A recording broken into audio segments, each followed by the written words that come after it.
Bismillahirrahmanirrahim. Huwallahu alladzi la ilaha illa huwa alimul ghaibi wasyahadati huwar rahmanur rahim.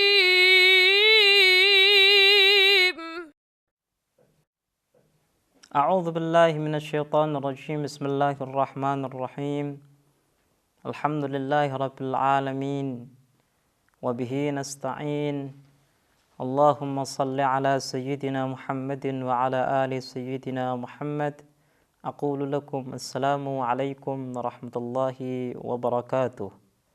Alhamdulillah, kita masih diberikan kesempatan dan inayah oleh Allah Subhanahu wa taala untuk kembali melanjutkan pembahasan kita tentang teologi Islam. Para pemirsa dan pendengar yang dirahmati oleh Allah Subhanahu wa taala, pada kesempatan yang lalu kita sudah membuktikan tentang kebenaran tauhid dalam ibadah dari sisi rasional maupun tekstual. Kita telah menyebutkan berbagai ayat yang membuktikan bahwa hanya Allah Subhanahu wa taala yang layak untuk disembah. Hanya Allah Subhanahu wa taala adalah zat, atau hanya Allah Subhanahu wa taala yang memiliki kelayakan untuk disembah oleh seluruh manusia, seluruh makhluk Allah Subhanahu wa taala. Pada kesempatan yang baik ini, insyaallah kita akan membahas tentang poin terakhir terkait dengan tauhid dalam ibadah, yaitu faidah, membahas tentang tauhid dalam ibadah, manfaat tentang keyakinan kita akan tauhid dalam ibadah. Kalau seandainya kita meyakini bahwa hanya Allah Subhanahu wa taala satu-satunya zat yang layak kita sembah, apa manfaat yang bisa kita dapatkan dari keyakinan ini? Di sini ada beberapa manfaat yang bisa kita sebutkan. Yang pertama adalah bahwa tauhid merupakan dasar sebuah keberhasilan. Ketika seseorang ingin berhasil, maka dia harus selalu konsisten dan selalu meyakini tauhid dalam ibadah, konsisten dalam beramal sesuai dengan tauhid ibadah, dan kuat dalam meyakini tentang tauhid dalam ibadah. Jangan sampai ketika dia mendapatkan satu kehormatan, mendapatkan kedudukan, mendapatkan harta yang melimpah, dia lupa bahwa zat yang layak disembah adalah Allah Subhanahu wa taala. Zat yang layak diagungkan hanyalah Allah Subhanahu wa taala. Jangan sampai kita melakukan perbuatan yang dilakukan oleh Fir'aun, di mana dia setelah mendapatkan harta yang melimpah, kekuasaan yang luas, yang besar di kalangan masyarakatnya, dia mengaku dirinya sebagai Tuhan dan selain dirinya harus tunduk kepadanya. Dia lupa bahwa segala yang dia miliki itu dari Allah Subhanahu wa taala. Dengan kita meyakini tauhid dalam ibadah, maka kita akan berhasil dunia dan akhirat. Kita akan bisa sadar bahwa apa yang kita miliki dari Allah Subhanahu wa taala, sehingga keagungan yang kita miliki adalah keagungan Allah Subhanahu wa taala, dan kita tidak layak untuk disembah oleh selain kita. Ketika kita meyakini tentang tauhid dalam ibadah, maka kita akan pasti kita akan memiliki kontrol untuk menjauhi perbuatan-perbuatan yang batil, perbuatan-perbuatan yang tidak benar. Kalau kita beramal, kita memberikan sedekah kepada yang lainnya, maka pasti sedekah ini hanya untuk mendapatkan ridha Allah Subhanahu wa taala. Kalau kita meyakini tauhid dalam ibadah, maka mustahil kita akan iri dengan sesama kita. Kenapa? Karena tauhid dalam ibadah mengajarkan kepada kita bahwa seluruh kesempurnaan hanya milik Allah Subhanahu wa taala. Seluruh nikmat hanya milik Allah Subhanahu wa taala. Seluruh keagungan hanya milik Allah Subhanahu wa taala. Sehingga tidak ada alasan lagi untuk kita iri dengan teman kita, untuk sombong kepada teman kita. Dan dengan kita meyakini tauhid dalam ibadah, maka kita akan bisa membersihkan hati kita. Jadi faidah yang pertama adalah tauhid ini bisa menjadi dasar keberhasilan kita baik di dunia maupun di akhirat. Kemudian faidah yang kedua adalah bahwa tauhid dalam ibadah bisa dijadikan sebagai pemersatu umat, pemersatu masyarakat. Kalau seandainya tujuan kita adalah satu, yaitu Allah Subhanahu wa taala, maka perbedaan dalam metode untuk menegakkan keadilan, perbedaan dalam kekayaan, perbedaan dalam budaya tidak mungkin akan memisahkan kita dari yang lainnya.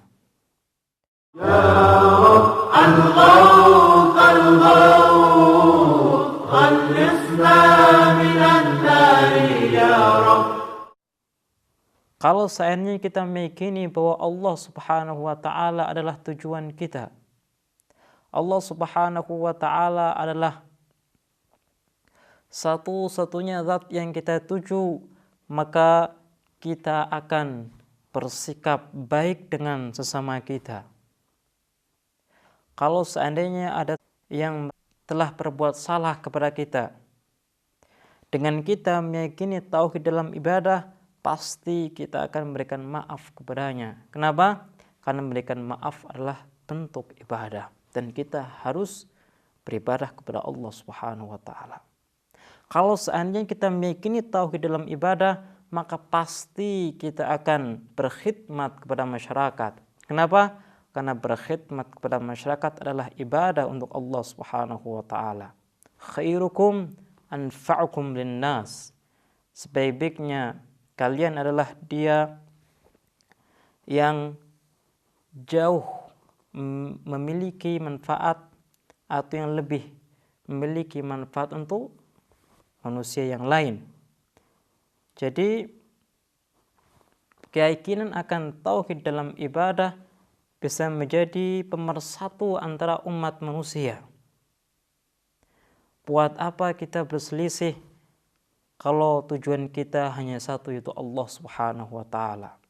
Buat apa kita bermusuhan kalau tujuan kita satu, yaitu Allah Subhanahu wa taala?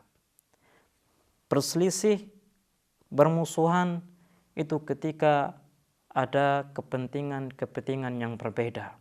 Kita dengan dia memiliki kepentingan yang berbeda. Sehingga kepentingan saya itu tidak diindahkan oleh orang lain, maka saya memiliki rasa amarah dan saya bisa berbuat zalim kepadanya. Tapi kalau kita memiliki satu tujuan, yaitu Allah Subhanahu wa taala, maka seluruh umat manusia mereka akan berjalan di satu jalan, mereka akan memiliki satu tujuan, yaitu Allah Subhanahu wa taala. Dan ini adalah salah satu faktor pemersatu yang paling kuat untuk masyarakat. Kemudian faidah yang ketiga adalah keyakinan kepada tauhid dalam ibadah bisa menjadikan kita sebagai seseorang yang bebas. Kenapa? Karena kebebasan yang hakiki adalah ketika seseorang bisa terlepas daripada rayuan dunia, terbebas dari rayuan syaitan. Ketika dia bisa terbebas dari rayuan dunia dan syaitan, maka dia adalah orang yang bebas dengan kebebasan yang sebenar-benarnya. Ini adalah 3 faedah yang bisa kita sampaikan terkait dengan tauhid dalam ibadah. Poin yang sangat penting terkait dengan tauhid dalam ibadah adalah tentang isu-isu miring.